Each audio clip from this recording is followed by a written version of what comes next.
ביישובי עוטף עזה לפי האנשים שאכפת לו מהם. בכלל לא אכפת. בנתיבות.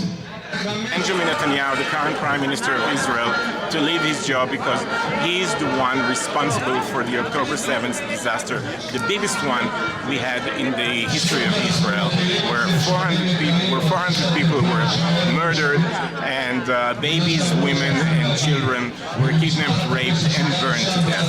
We need him to go. He is responsible. We need him to go now, yesterday.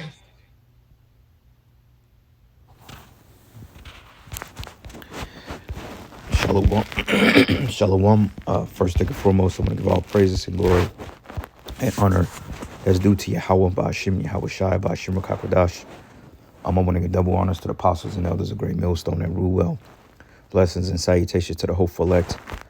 You know, in this gospel, bro, lifting up the standard of Yahweh, Ba'ashim, Yahweh Shai, wherever it may be. This is just a quick lesson through the spirit. It says thousands of Edomites, okay, small hats, protest outside Netanyahu's home, demand his resignation.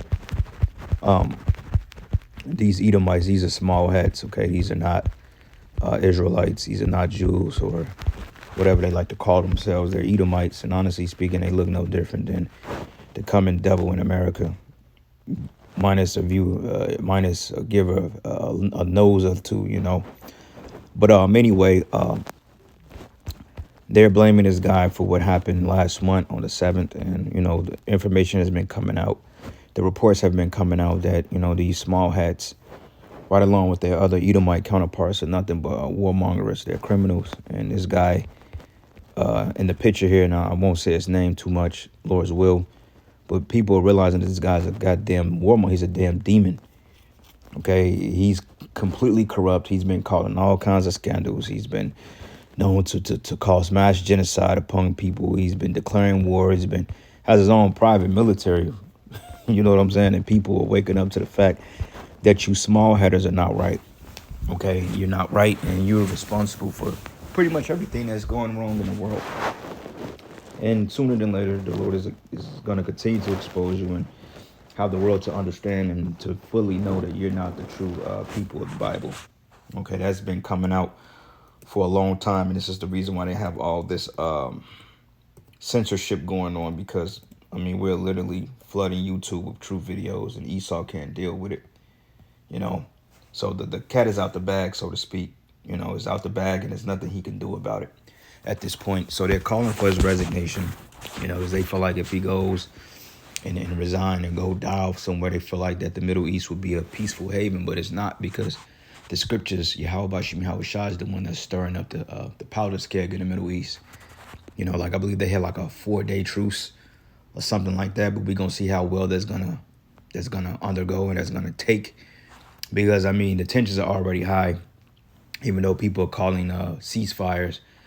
The tensions are already high, so even if they do come to so-called truce, the tensions are there. Okay, so we close, man. But I'm going to read this article and I'm going to get a couple of precepts. This wasn't meant to be a long lesson, but this is showing you how the world is rising up against Esau, because, I mean, literally overnight, people start coming against the small heads, and everybody's been exposing them. So it says the demonstrators marched and chanted while holding Israeli flags and banners, condemning the Israeli PM, which stands for Prime Minister, and demanding that he leaves office. It says the Mail Online reports one protester, Raniv, said that Benjamin Netanyahu, JOO, the current Prime Minister of Israel, needs to leave his job because he is the one that's responsible for the disaster, the biggest one we've had in the history of Israel, where 1,400 people were murdered and babies and women and children were kidnapped, raped, and burned to death. Okay, now the information is out. Okay, you have their own people though. The Amalek, even among his own people, is telling you straightforward, look, this man ain't right. You know, they even saying, look, we're the ones that are responsible for it. You know, another thing too, hold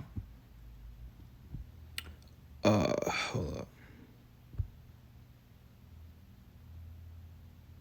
Yeah, it says we need him to go. He is responsible. We need him to go now, like yesterday. You know, because like I said, the entire world is against Amalek, man. You know, he went on report and basically he was calling those Palestinians, which those are Ishmaelites, which the original Palestinians were Hamitic peoples. Okay, they was basically like the Philistines, but basically this guy went on to call them Amalek. And that was the Lord is cold-blooded, and that was really a checkmate right there, because out of all the nations he could have called Ishmael, he called him Amalek. You know, because that's one thing about a person that's called, or a guilty person. They like to project, you know, their emotions, and they like to deflect the attention from them, because the whole world knows that the small hatters and the common Israeli is Amalek. Everybody is knowing it. Even to some degree, they starting to find it out, even if they don't believe it. Netanyahu, you know who he knows, he's an Amalekite. You know what I'm saying? So they use that because of what it goes into, what it tells us. It says that the Most High was going to have a war between us and Amalek into the end. You know, so basically they make it seem like they have been the ones that's been at war with Amalek. But in fact, you are the ones, you are Amalek. You are the Amalekites, because you small hats, you're not oppressed.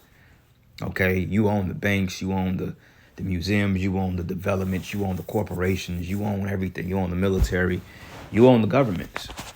So Hannah, we're in the scriptures that say that the children of Israel was going to have sovereignty before the Messiah came and to redeem us. Because if we have sovereignty in the way you people live in, we won't need a Messiah to come and deliver us. If we have access to the world's resources, we don't need a Messiah to come deliver us. We already in good case. So that should tell you right there that Esau is full of shit. But it says we need him to go. He is responsible, and we need him to go now. Yesterday, another person held up a banner which read, "Netanyahu, you know what, destroyed Israel." And other protesters reportedly chanted, because it says, "Because of you, we are dead. Get out of our lives." And Israel's military campaign has so far killed around 14,000 Palestinians in Gaza in retaliation to Hamas attacks, according to Palestinian medical authorities. But much of Gaza City has been reduced to rubble, while about 5,000 children have been killed in these attacks. It says the small hat leaders have sworn to free all hostages as military pursues the invasion of Gaza, according to Israeli tally. It says, but prison authorities in Israel announced early this morning that they had released 39 Palestinian captives after Hamas freed 13 Israelis and 4 Thai nationalists in the latest stage of a 4-day ceasefire. Okay, and the fact that it's something called, the brothers keep mentioning it, man, it's something called something straight or something over there. They're trying to allegedly build like another channel to go through the Mediterranean, through the Suez Canal, in order to continue to have a control and have a one-up on a trade market. You know, so Esau can furnish those resources.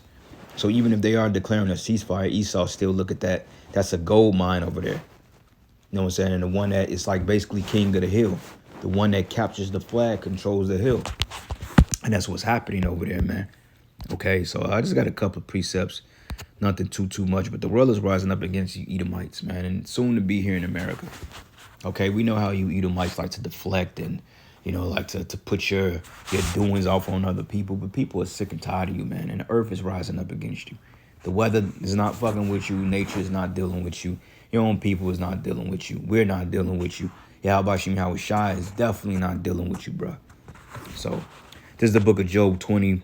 And I'm going to start at verses 22. It says, in the fullness of his sufficiency, he should be in straits. Straits goes into tumultuous times or hard times or hardships. Okay, he's in straits now because technically he has no money. Now he has resources and stuff like that. But as far as legal tender, he's getting ready to burn that out. Okay, and he needs the world's resources because the power of the military is really failing. Okay, and people are not bowing down to the dollar anymore. Okay, Esau will usually show up in your country with the U.S. dollar and the AK-47 or M16 pointed at you. You know, a couple of Tomahawk missiles that can level your society and say, this is the deal. This is what we gonna do. You know, but it says in the fullness of his sufficiency, he should be in straits.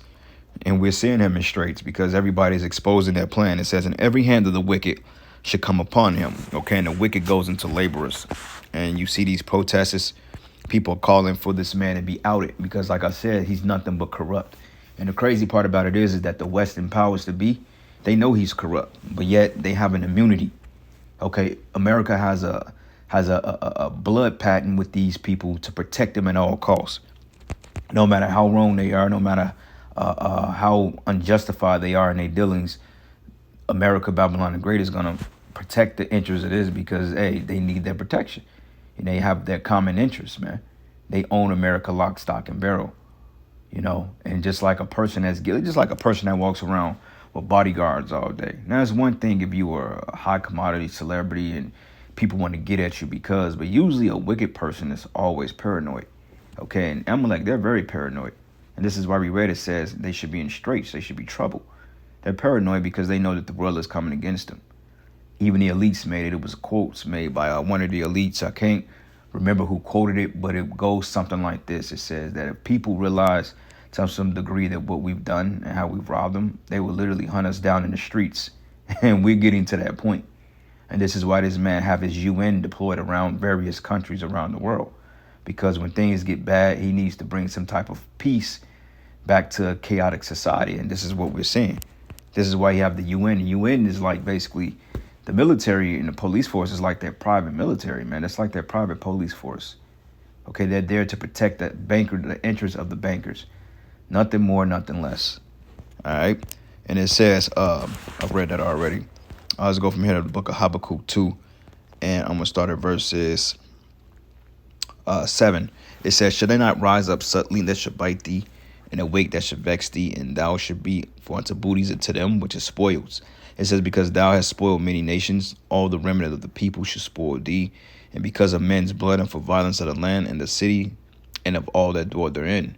But woe to him that coveteth evil covetousness to his house, that he may sit his nest on high, that he may be delivered from the power of evil. Okay. It says, thou hast consulted shame to thy house by cutting off many people and have sinned against thy soul. It says, for the stone shall cry out of the wall, and the beam out of the timber shall answer it. But woe to him that buildeth a town with blood, and established a city by iniquity. But behold, is it not of the Lord of hosts that the people shall labor in the very fire, and people should weary themselves for very vanity? It says, for the earth should be filled with the knowledge of Yahweh Ba'ashem Yahweh Shai, as the waters cover the sea. But woe to him that giveth his neighbor drink, and that putteth the bottle to him that maketh him drunken also, that thou mayest look upon their nakedness. It says, and this is the point I wanted to make. It says, for thou art filled, it says, thou art filled with shameful glory, and drink thou also, and let thy foreskin be uncovered. And it says, and a cup of the Lord's right hand should be turned unto thee, and shameful spearing should be on thy glory. Okay, because like I said, everybody is realizing that this man is nothing but a warmongering man. Okay. Matter of fact, let's get here Psalm 2. Okay, because the dude, he's responsible for a lot of death, man, a lot of pain and suffering, a lot of slavery. Okay, this is the book of Psalms 52, and I'm gonna start at verses 2. It says, thy tongue devises mischiefs, like a sharp razor working deceitfully. Because he gives a good speech. Oh yeah, he's for the people, but that man is corrupt. I mean, you can see the evil in his eyes, and you know that this man is not right, man. Just look at his spirit. This is a diabolical demon right here. Okay, that's the chief. That's the synagogue of Satan right there. All right, and it says here, thou lovest evil more than good, and lying rather than to speak righteousness. Because if he was righteous or had any type of somewhat righteous deeds in him, he would tell the people that the real Israelites are the Negro, Latino, Native American, not a bunch of dusty ass Amalekites, man. But anyway. It says, thou lovest all divine words, O thou deceitful tongue. Oh, what are we going to do? We're going to wipe Amalek off the face of the earth. We're going to destroy Amalek. Motherfucker, you lying. You are Amalek, man. That's why it says the Most High shall likewise destroy thee forever, and he should take thee away and pluck thee out of thy dwelling place and root thee out of the land of the living, man. Okay, the land of the living is the land of Israel, man. All right. And it says pluck you out of like dwelling place because you're dwelling there now, okay? And you're assuming the identities of the people that was once taken captive from that place. All right. It says, lo, this is the man that made not the Most High his strength, but trusted in the abundance of his riches and strengthened himself in wickedness, man. Okay. And he did. This is why he has a lot of chaos going on that side of the world. Okay. He's responsible for a lot of the shit that's going on. Of course, the Rothschilds and so forth. But this guy's the front man. He's responsible for a lot of these proxies in the Middle East. And the list goes on. But anyway, I'm going to end it here, giving all praises and glory and honor that's due to Yahweh Ba'ashem Yahweh Shai. And with that, Shalom.